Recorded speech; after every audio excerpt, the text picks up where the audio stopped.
Howdo!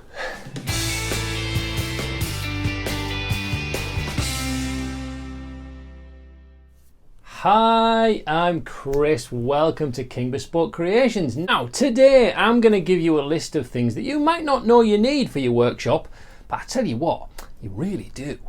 So, number one, and I think probably the most important, is a heater. Come and have a look where mine is.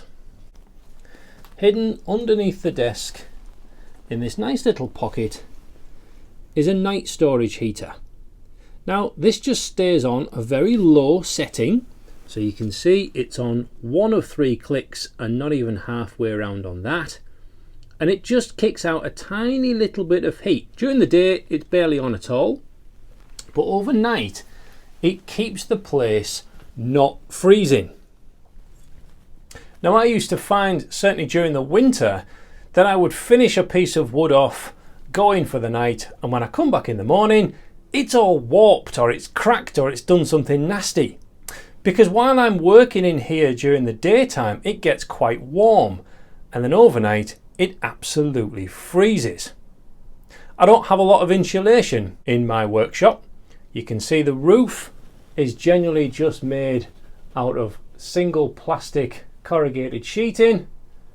Hello animal. But that temperature change creates havoc with your wood. Plus the fact if it's really cold during the day, it might keep you a little bit warmer as well.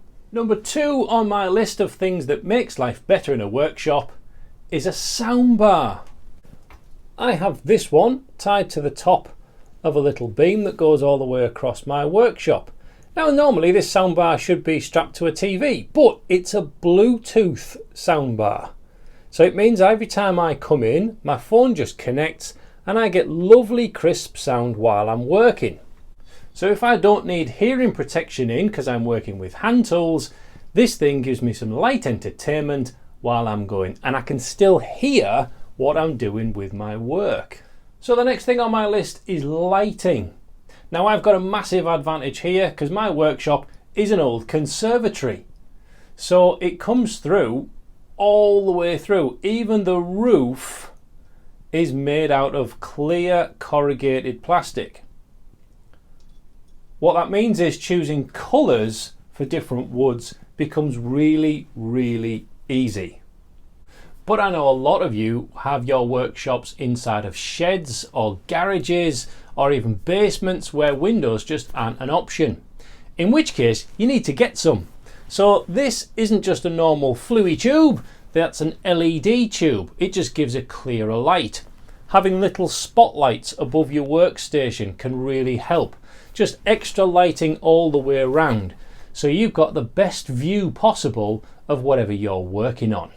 Now, to power that lighting and an awful lot of your tools that you've probably got, you need electrical sockets.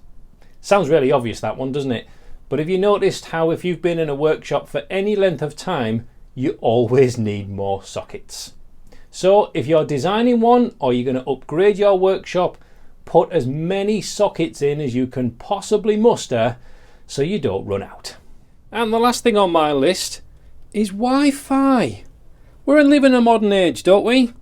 So why not fit a Wi-Fi extender, which is what this socket does, from the home hub that you have, and it basically runs through the electrical cables to this box, emitting a Wi-Fi signal inside your workshop. That way, once you've subscribed to my channel, and a lot of other pieces as well, you can watch the videos of how to do something while you're actually here trying to do it yourself. Everyone's a winner. Okay, until next time, go and sharpen your tools, fix up your workshop, and I'll see you soon. God bless.